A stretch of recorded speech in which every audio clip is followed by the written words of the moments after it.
Mais non, j'ai cassé ma manette là. Je suis nul. Je vais encore acheter une autre manette là. Mais non, qu'est-ce que tu fais? Je vais jeter la manette. Mais non, mais Elle la est jette cassée. pas, je peux la réparer, je pense. Et comment t'as appris ça? Bah, grâce au DUT Génie électrique informatique industrielle. Viens, je te fais découvrir. Déjà, qu'est-ce qu'une manette? Une manette est un ensemble de composants divers, tous fonctionnant les uns avec les autres, afin de nous permettre de jouer correctement.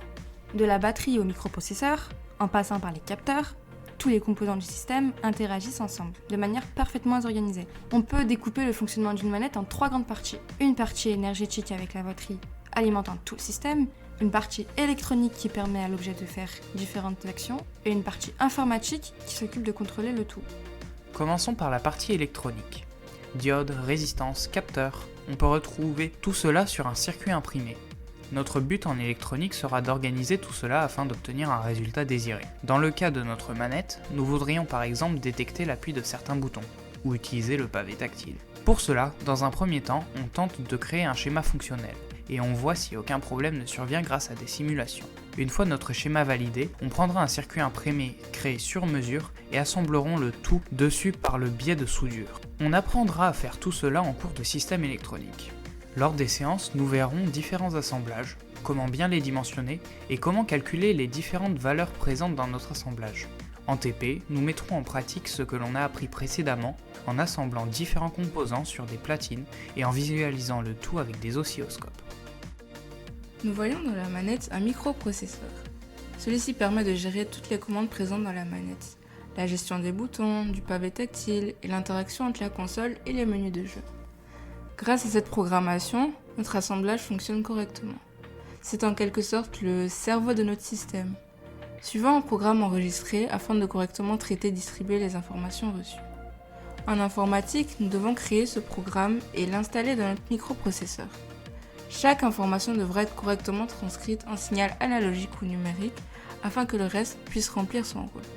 Les cours d'informatique industrielle nous enseignent ce langage informatique, comment coder et comment appliquer nos programmes sur des systèmes comme une carte VHDL ou une platine. La partie énergétique est en soi très simple dans une manette. On cherche à alimenter correctement tous les composants. Pour cela, on utilisera une batterie sous forme de pile ou d'une alimentation câblée. Et on dimensionnera le tout afin de fournir assez d'électricité sans autant abîmer le système. On tentera de trouver un équilibre entre voltage, ampérage et résistance en utilisant différents composants et configurations. Notre rôle sera une fois de plus de trouver une solution répondant à nos critères et de créer un schéma pour celui-ci.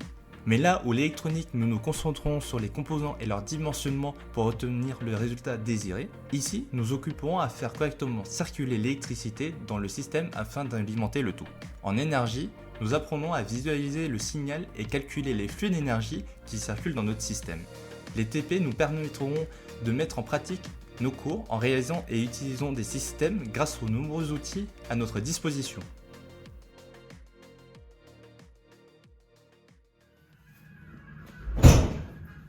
Tiens, je crois que je l'ai réparé, vas-y essaye. C'est vrai?